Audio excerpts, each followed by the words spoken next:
Welcome back, guys, to a very special unboxing edition of The Hobby Musician.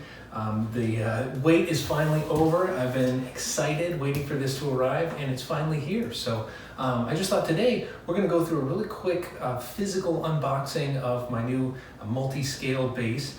And we're going to take a look at those three things that I've talked about in previous videos that I always look for whenever you're kind of experimenting with something new or looking for a very affordable instrument. There's those three physical characteristics: checking the relief of the neck, checking the string action height, as well as checking the fret edges. How does the neck feel when you're moving your hands along those three? So we'll kind of take that out of the box, and I'll also give you some tips, things that I look for whenever I'm ordering instruments, especially instruments I may not have had a chance to get my hands on before. So I've got all my tools to get this stuff done. First things first, I just want to point out, don't pay any attention to the duct tape. I put that on after this came here to kind of cover shipping labels and all this sensitive information. So let's get to it. Well, the first thing that I notice when this comes apparently in the box straight from the factory. So this must be how they shipped it. It's got the industrial big heavy duty staples. It's very well sealed up, so nothing out of the ordinary there. So we'll kind of get this cut up and see what we have inside. Now, all right, so we'll get this outer box off. All right, first thing that we do is kind of this cover. So we'll take off this cover. Now, one thing that's very important when you're looking for getting instruments shipped to you, you want them to be very well protected. So the outer box, this is pretty thick cardboard, and then they've really packed it well in here. They've got the headstock kind of protected with this. And then if you look down here at the end, they really do have it kind of well protected and padded with bubble tape and everything. We've got it covered here with this nice packing material. So if I now pull this out, up here at the top, we've got a couple of the tools. So this is going to be a 1 Allen wrench for our truss rod, making adjustments there, and the smaller Allen wrench is going to be for adjusting the intonation and string heights and everything like that. So we'll keep that for later. And let me do this headstock here, and we'll take a look at what we got. Okay. All right. Okay. So this is like a bag, and we just slid this thing down. So now let's pull this out.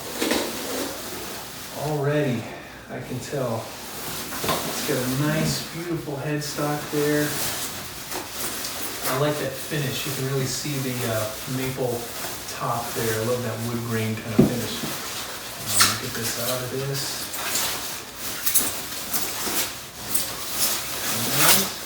All right, and here she is. This box. Okay, yeah, really gorgeous finish. There's those scaled fan frets. Beautiful body here, guys. This that flamed, quilted, I guess, maple top. Gorgeous kind of glossy black finish. We've got, let's see, yeah, we've got our active passive switch to engage electronics or disengage electronics, and then a volume control for each of the pickups. Now, I'm just looking over the body here. The joint is really well snug connected in there. It's got a nice contour here, nice belly cut. For comfort, for playing comfort. And then one of the things that I do like, not all instruments have this, but pretty much everything I've gotten from Rondo Music has these quick battery change compartments. So if you have active electronics and you need a battery, one of the things that I've noticed, some companies will actually put the battery compartment inside the cavity with all the other electronics. And that means if your battery goes out in the middle of a set and you need to make a change, you have to get out a screwdriver and undo this. Well, not so with these models of basses. If you have a quick connector, you just open it like that, pop the battery out, get in a new one, and you're good to go. All right, well, let me just check here. I don't see, there's not really any flaws. I don't see any cracks or chips or anything like that. Still have kind of the protective stickers on the backs of the tuning heads. One thing that is nice, and I was hoping that this would be the case, in the instruments I've gotten in the past, whenever you ship a guitar or a bass or anything like that, you're going to want to make sure that you detune the strings. And so the tension has actually been taken off of the strings back here at the tuning heads. You want to do that because of temperature differences. If you put an instrument in a delivery truck and it's out in the snow or it's out in the desert, those temperature changes can really put some stress on the neck. And by detuning all of the strings, you take some of that tension off, so it allows the instruments to flex and bend when they're being delivered. And this one has been done, so that's a good thing to look for. And if you have to ship an instrument, if you're gonna sell it to somebody or send something to a buddy, make sure you do that. Make sure you take the tension off the strings before you sell it. But other than that, guys, I'm really loving the look of the frets. It just jumps out to me. Got the inlaid markers here so you can tell which fret you're on. Now the last thing, so just the feel of the pots down here, the control pots. So the volume pot, both volume pots, and I'm thinking all three of these EQ pots really do feel smooth. And that's one thing too. If you're buying a more affordable instrument, sometimes manufacturers can cut corners. They can put lower quality pots, and sometimes you feel grainy, like they won't rotate smoothly, but these ones feel nice and smooth. So I'd be really interested to get this plugged in after we finish our inspection here. Okay, so the last three things, like I said, I want to do my 3 checks to see really if I'm going to have to do any work or modifications on this to really get it playing. Right now, since I've had it up here, I want to just do a quick feel up the neck. And I can tell you guys, running my fingers along these frets, there is very little.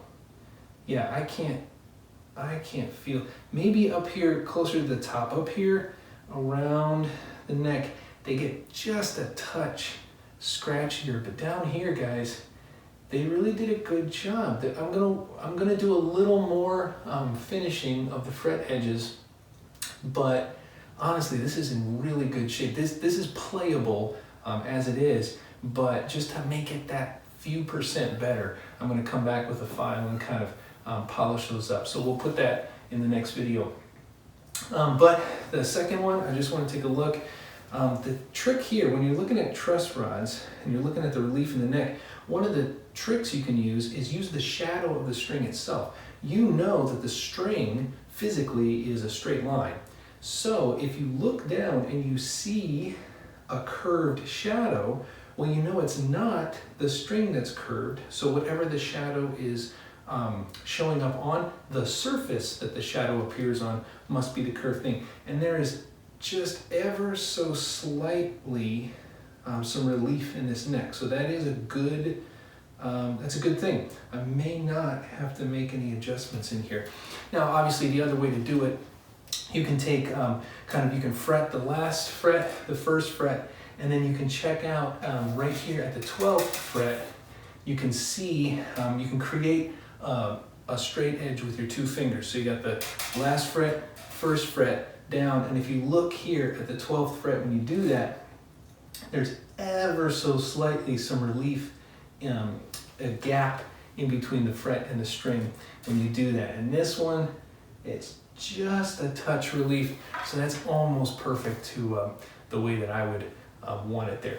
And then now the last thing is going to be the string action, and I can tell, even though they've detuned this a little bit, for me, I think the action is a little high. So what I'm gonna do, as I said before, I'm gonna do a little bit more work just polishing up the ends of these frets, and then I think I'm gonna take a look at the action, just lower it a touch. But guys, for this bass, I mean, it's a beautiful looking bass. I mean, I'm loving that finish. The electronics at least have a feel of being pretty good quality, And we've got this kind of passive active switch. And really, this is in good shape. This is playable out of the box, but we're just gonna do what we can to make it even better. So stay tuned. We'll get some sound samples up and we'll take a look and see if we can really make this playable. So, all right, I'll see you guys in a bit. All right, welcome back. It's time to get some sound samples for this unboxing. And as you can tell, it's taken me a little bit of time to get things set up, as you can see from the change of clothes. But while I was getting things ready to get some sound samples for you guys, I made a discovery. In the earlier part of the video, I was describing what all of the controls did, and I actually made a mistake. And that mistake occurs right about now. And then a volume control for each of the pickups. As you can see, I was talking about these two controls being independent volumes for each pickup, and as I discovered, that's not the case. What we have on this model is we have a dedicated master volume that controls everything. The second control is a blend knob, so this is going to be how you can select which pickup you're on. And I discovered that because it actually has one of those center points. As you're turning the control, there's a little soft notch that you feel it go through when you're halfway from one side to the other. So when you roll it all the way, which would be off, it's going to roll it up to the neck pickup, and then when you start rolling it the other way, you'll feel a middle point, and when you're in the middle point, it's a 50-50 blend, and then you can roll it all the way on, and that's going to bring it back to the bridge pickup. So what I want to do is I want to get some tones that you can kind of hear the passive pickups, and then we're going to talk about the active system. The active controls, treble, mid, and bass also have kind of that center point, so you can really tell when you're setting your EQ flat or if you're boosting or cutting the different frequencies.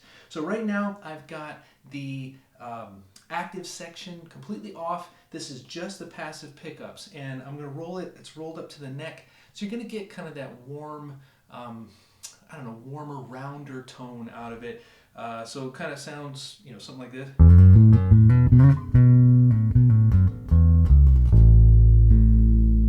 You know, kind of your typical neck warm tone. Now I'm going to roll all the way down, so now we're just on the bridge pickup, play the same thing, just be...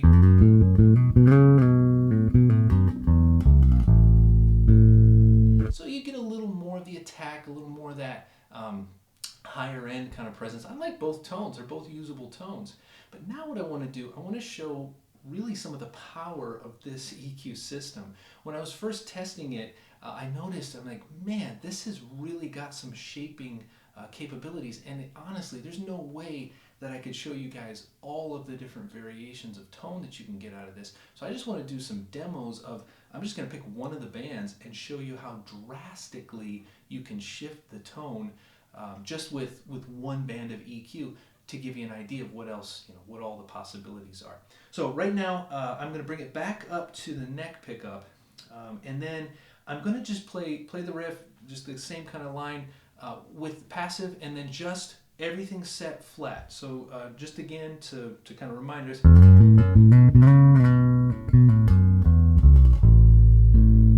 That's passive, just flat EQ.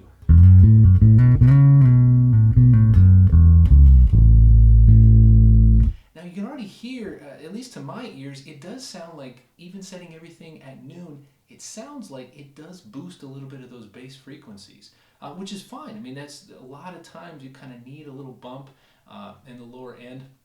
So it really has that option. Now to show you kind of the crazy amount of things you can do, like I could, right now I'm just going to pick the bass band, and if I just roll it all the way up, we're just going to go crazy. It's all bass. You're going to have just...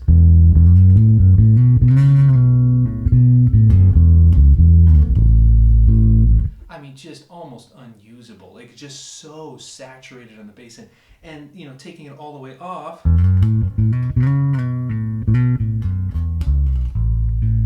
know, it really thins it out. So, to give you the last kind of demonstration of the extreme of this, if you're going to do some chording stuff, a lot of times whenever you're doing chord work, you want to make sure that you've got control over that EQ, because you don't want too much low end in there. You want the clarity of all of the different notes in your chord to come out. So for us right now, what I'm going to do, I'm going to take the bass out. So the active section is on, but I've rolled it completely off.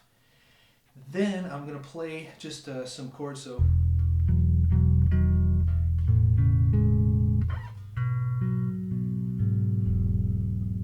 just some light chord kind of things. Now bring the bass all the way back in.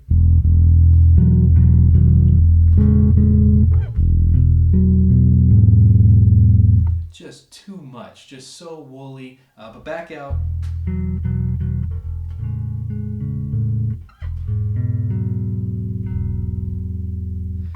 Just to show you guys, that's how kind of drastic you can shape this tone with this particular model and this particular EQ section.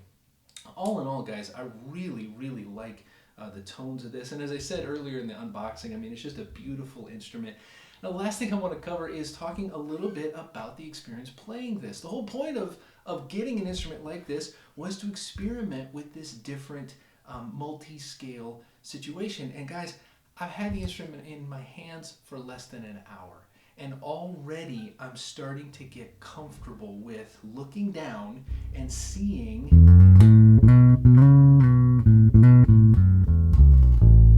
when I go down and hit that A, seeing that A visually, it looks to me like the A is kind of falling away, like I'm having to move farther to it. But when I kind of don't look at the neck and I just rely on muscle memory, my fingers are going to the same place. They're going there naturally, and actually I really like how it feels. My wrist is falling kind of in the place that it wants to fall. And when I come up high on the neck and I'm playing those kind of chord type things that I was doing earlier, it's the ergonomics of this are really starting to impress me. So again, guys, very, very initial impressions, but I'm really liking the feel of this neck. It's trippy to look at, but I really, really think that with a couple of weeks of just working on it, practicing, getting some playing time on this, I think that I'm gonna really kind of match the weirdness that I see with my eyes and the natural feeling that my fingers have with this. So I think, guys, all initial signs point to an exciting kind of a purchase with this multi-scale instrument. So hope you guys enjoyed this episode, and stay tuned, because in next episode we're going to take this over to the workbench and we're going to start making some of those adjustments that I was talking about in the earlier part of this. So until next time, guys, remember, play on, my friends, play on.